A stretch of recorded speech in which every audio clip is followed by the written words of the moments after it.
Okay, boys and girls, welcome back. This is video 9 of the Autoit tutorial series. We have come a long way and we have learnt a lot. You'll be pleased to know that this is the last video of the need to know stuff. I know some of it can be quite tedious, but the prize is in sight. We will be moving on to doing some more exciting stuff. We'll be working with the browser and desktop apps and all this kind of good stuff. But there is this video to get through. So before we get on with today's content, just the shameless plugs. If you haven't already done so, then check out the Bot Empire membership. The link is in the description. Check out all the perks you get. Just to mention a couple, you get access to the support Discord group where I answer all the questions that you put in there daily. You get access to the Bot Vault that has loads of scripts, both compiled and not, including the Reddit bot. There's all the bots that are in the Bot Empire that you get access to for free, and you get all the courses that are present and forthcoming in the future. Check that out. If you haven't already done so, then make sure that you join us in Discord. We do a lot of beer drinking and dancing on tables, so make sure that you come and say hello there. And if you enjoy Autoit and you want something a bit more in depth, then please check out the Autoit course. Link is in the description. And finally, if you're not already subscribed, why not? Subscribe, hit the mother trucking bell icon so you get notified when I release new videos. And if you're watching this video series, then you're probably going to like future content. So hit that bell icon. Okay, let's get on with today's content. Today we're going to be talking about operators, and I just want to clear up some stuff and tie up some loose ends so that you have everything that you need when we continue on and do some browser automation and desktop automation. Okay, so first of all, I want to talk about comments.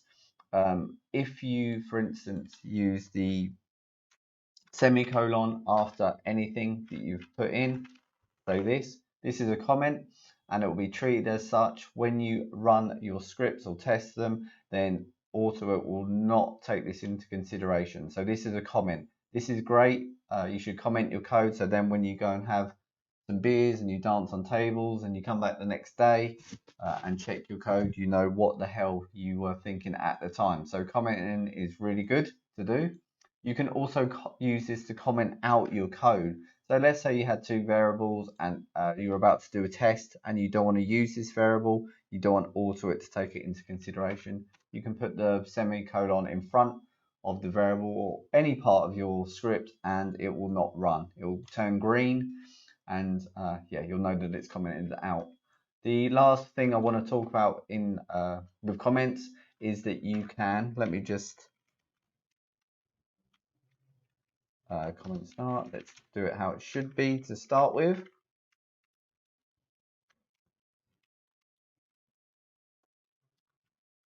Comment end.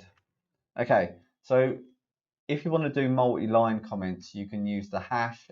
I was going to say hashtag, too much social media. Hash and then comment start.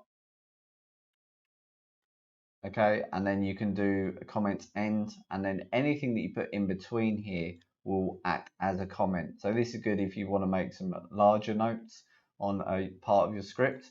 You can also, there's a shorthand version, you can do hash comment s, and then down here you could do comment ce for comment end, and that saves, that's the same purpose. It will, as you can see, it's green, meaning it's a comment. Okay, so that's comments. I just wanted to go over some of the operators, including the assignment operators. You've already been using operators, especially this assignment operator, which is, so when we've done a variable, we've assigned the variable to 5. Okay, so I just want to show you some other ones, other things that you can do. So we could do 5, and then we could say here the variable, and then we could do plus equals 1. So that's going to take the variable that we've already made and it's going to add 1 to it. Okay, so that's an operator. So let's do message box. Actually, let's leave a gap to make it a bit clearer. Message box, and then put our 0 and put tests, and then we can put our variable, and we want to print out our variable in the message box like so. Close that up, hit F5, 6, because believe it or not, 5 plus 1 is 6. Now we could change this to a minus, and this is going to take 1 away from the variable, so 5 minus 1, 4. And what we could do is, if we make this 2, we could do this star, and that's times or multiply 10, and then we could also do the divide. Okay, so that's 2.5. Okay, some other things I just quickly want to show you. If we do an if statement, if we say if, and then our variable local number is more than, so that the arrow sign facing this way, more than 4, then message box, and then 0, result.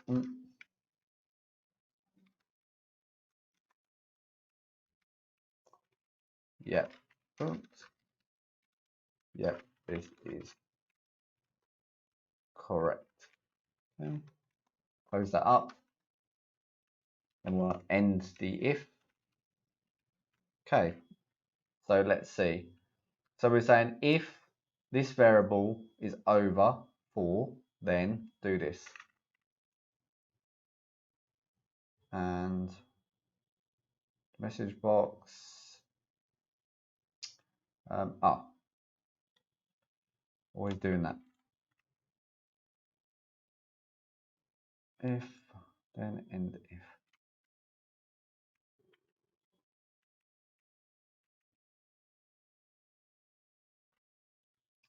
What am I doing? What am I doing? Is more than 4, then message box result.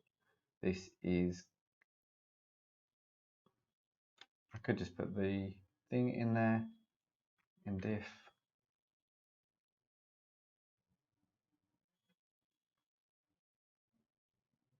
Oh, because okay, it's really early in the morning. Sorry, guys.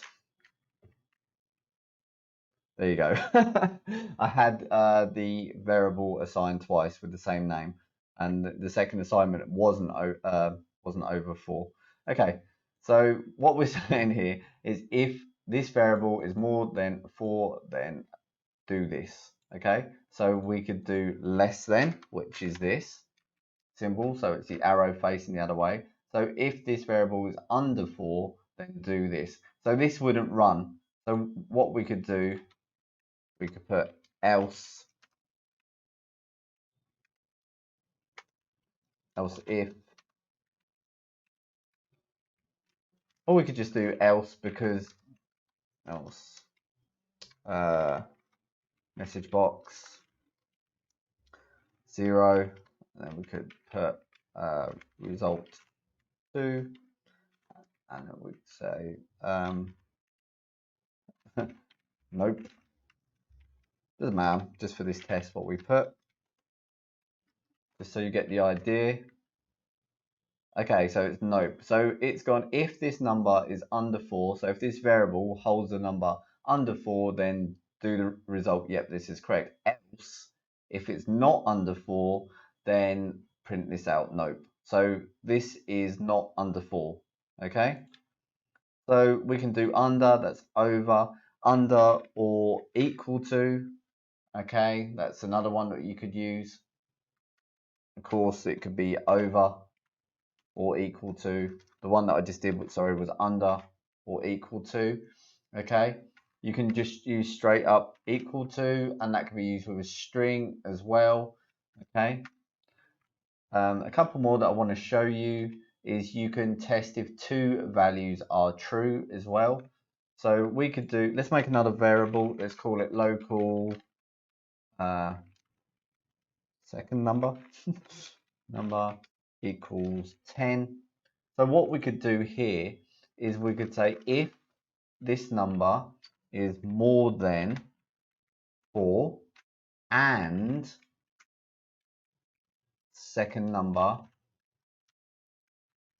is more than 6, then do this. Okay, is equal to 10. Statement cannot be, okay, it would help if I spelled local correctly.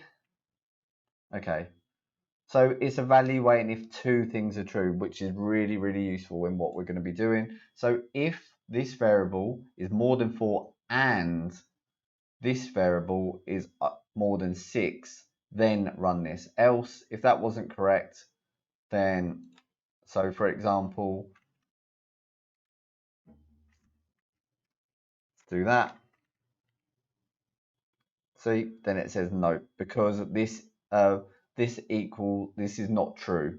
Okay, now, so if this variable is over 7, which it's not, okay, and this variable is over 6, then, so both of these, when we use the AND operator, both of these have to equal true, or that they both have to be correct. In other words, otherwise this will not be true, this will not run, it will be the else.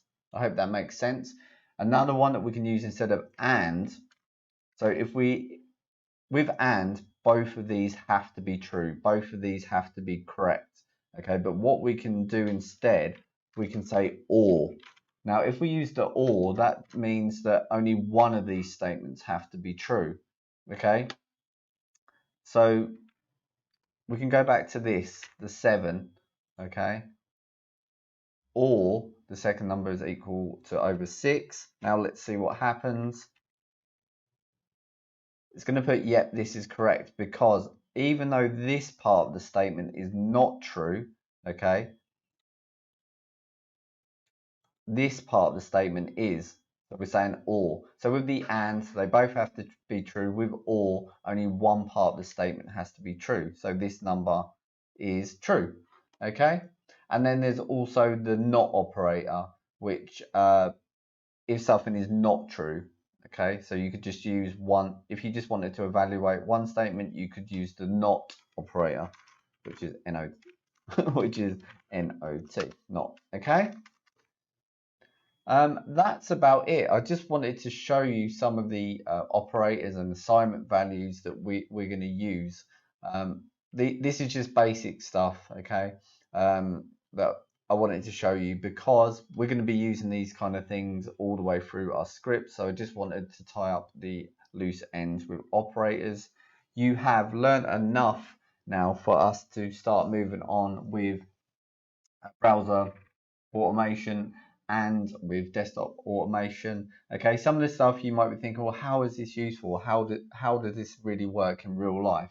But as you'll see, especially with if statements and kind of using arrays, which are basically lists, okay, we will be using these a lot within our scripts, as you'll see, and you'll see the use and the value of them. So take a deep breath. You've done really well if you've come this far. You've learned the basics, and all this, as I've said previously, is really valuable if you go on to learn JavaScript in that course that I do, or if you go off and do Python or any programming languages. They all have if statements, okay, if else, they all have arrays, okay, so this is valuable whatever you go and do in the programming world. Okay, so thanks for sticking with this. Let's move on to something a little more exciting in the next videos coming. Thanks a lot, guys. I'll check you in the next one. And don't forget to subscribe and press that bell icon. Peace.